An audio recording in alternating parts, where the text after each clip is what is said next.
by having the Art of Living Black and also shows like the Artist Salute to Black History Month, young kids, children, people of all ages have an opportunity to see artists of African descent, and they may be inspired, if they have that talent, to pursue something in the arts, or not be discouraged and say, oh, I can draw, which a lot of people say, oh, you know, I have that talent, but they don't think of doing anything with it. And it always touches me when I see the young kids come in from elementary school and how they're looking at the art and they're asking questions. And I did hear a comment from one of the mothers that said after her son saw the show, he went home and he wanted to draw and he wanted to create. And I said, that's what it's all about. That's what I like to see. That's what I like to hear. That's what's touching to me when you see it in their eyes. It's like when you see a kid open up their favorite toy, or they get something for Christmas or something for their birthday that they've been wanting, or you just see it in their eyes, an expression on their face.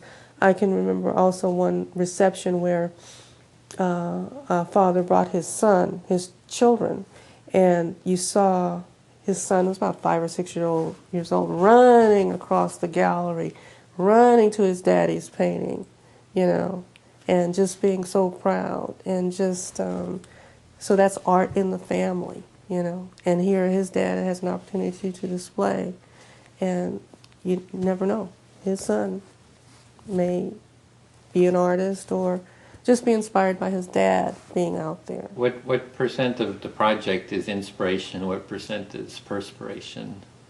I'd say maybe 10%, 5% is perspiration. All the other is inspiration. And because it's, you know, planning the show is just a big inspiration, a big joy. After, when you see the results of the show, you know, it's a big boost. I can remember my friend Jan, the first year we did the show, and we were just in the community gallery, and she said she saw me walking in, and when I walked in, I was looking at all the art and saying, oh, you know, it's up, it's this, it's that, you know, this is going through my head, but I guess she was observing me coming in, and she told me, she said, oh, look at her, she's walking on air. And I remember walking, and I was feeling so good, and she said it was like I was climbing and walking and getting higher and higher as I was like walking in, just, wow, look at this. And that's how I feel every time I see the exhibit, when it's up and when it's done.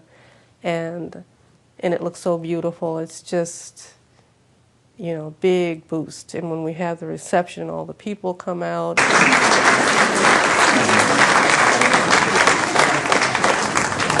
It's just a good feeling, you know, and to see the smiles on the artists' faces, and it's just a good feeling. So, you know, you kind of forget all that you've gone through, and then it just starts again when that January date comes again and said, okay, is all the art going to come in, and blah, blah, blah, and then I'll have a crew of people calling people that haven't shown up yet. So it's kind of, you know, planned out, and it's really a joy.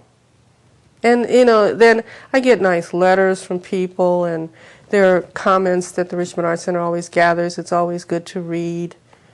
The comments from the people that come visit the exhibit, and, you know, the thank yous, and, oh, thank you for doing this, and kudos to the Richmond Arts Center, and it's just a good feeling.